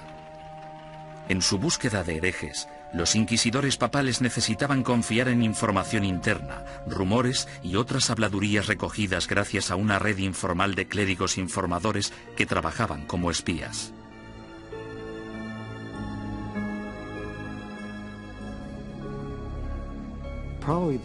Probablemente sus mejores ojos y su mejor oído en el mundo rural eran los del clero parroquial.